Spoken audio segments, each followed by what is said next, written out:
Now start है। आज हम बताने वाले हैं आपको packing efficiency of simple cubic unit cell. What do you know about simple cubic unit cell?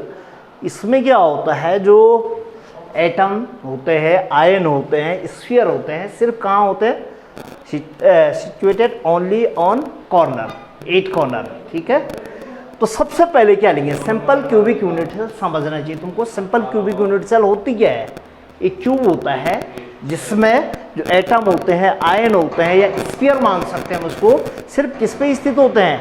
कॉर्नरों पे स्थित होते हैं। 8 कॉर्नर, 2 तो हमने दिखा रखे हैं, तीसरा ये हो जाता है चौथा, 5वां, 6वां, 7वां और 8वां। लेकिन कैसे होते हैं स्फीयर? एक दूसरे बिल्कुल क्या होते हैं? जुड़े होते हैं। वो क्या होते हैं? एटम हो सकते हैं, आयन हो सकते हैं, कुछ भी हो सकते हैं। Suppose that the edge length of the unit cell. Unit cell कैसी है? क्यूब है एक, इसका मतलब एज लेंथ क्या होगी? बराबर होगी, क्या लिया हमने? A.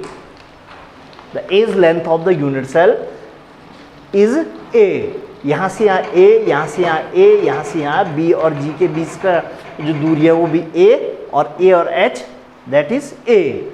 The radius of the sphere, radius of the sphere, sphere have equal radius, क्योंकि बराबर त्रिज्या के ये क्या है? गोले हैं, तो इनकी जो रेडियस है ये क्या होगी? R. Radius of the sphere is equal to R. Number of sphere of per unit cell, number of sphere per unit cell is equal to simple cubic unit cell में जो स्फीयर होते हैं मात्र क्या होता है? एक होता है। कैसे होता है?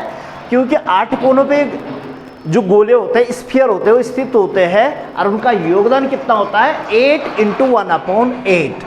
Suppose 8 × 1/8 is equal to 1। इसीलिए हमने क्या लिखा? Number of sphere of per unit cell is equal to 1। Volume of the sphere, कितने स्फीयर? एक, तो volume of the sphere is equal to 4/3 πr³ into 1। एक ही है, एक ही एटम है, एक ही आयन है, इसलिए इंटू क्या हो गया? 1 इज इक्वल टू हो गया 1। अब क्या निकालना हमने? Volume of the cubic unit cell. पूरा क्यूब है, इसका वॉल्यूम निकालना है, तो वॉल्यूम ऑफ द क्यूब या volume of the unit cell is equal to a cube. When a is equal to कितना हो गया? 2r। कैसे हो गया? यहां से जो रेडियस है इस स्फीयर की वो हो गया r, और दूसरा जो स्फीयर है इसका भी कितना हो गया? r plus r is equal to 2r। यानी क्या हो गया? व्हेन a इज इक्वल कितना हो गया? 2r। The volume of the cube is equal to a cube. A की जगह क्या लिखना आपने? 2r। 2r का whole cube is equal to गया 8r का क्यूब। ये हमको जरूरी चाहिए था। एक तो चाहिए हमको वॉल्यूम ऑफ द क्यूब, और दूसरा क्या चाहिए हमको क्या चाहिए? दूसरा चाहिए volume of the occupied by the sphere. कितना उन्होंने स्थान घेरा है, उन गोलों ने कितना स्थान घेरा है।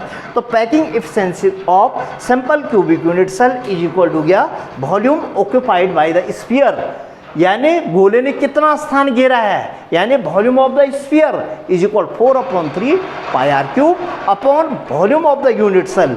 उस टोटल यूनिट सेल का जो वॉल्यूम है वो कितना है? कितना हो गया? 8r का क्यूब इंटू परसेंटेज निकालेंगे इंटू 100, और ये मान रखा हमने r³ से r³ कटा, और π/6 इंटू 100। पाई का मान रख दिया हमने 3.14 इंटू 100/6 इज इक्वल 314/6, 52.3%। यानी क्या समझे इसका? Packing efficiency of simple cubic unit cell का मतलब क्या समझे? इसका मतलब ये हुआ कि जो गोले होते हैं, इसमें जो एटम होते हैं, जो आयन होते हैं इस यूनिट सेल में, मात्र 52.3% स्थानीय गिरते हैं। बाकी जो 48 या 47.7% जो स्थान है वो क्या हो जाता है? खाली रह जाता है। तो ये हो गया packing efficiency of simple cubic unit cell is equal to 52.3%। Okay, thank you.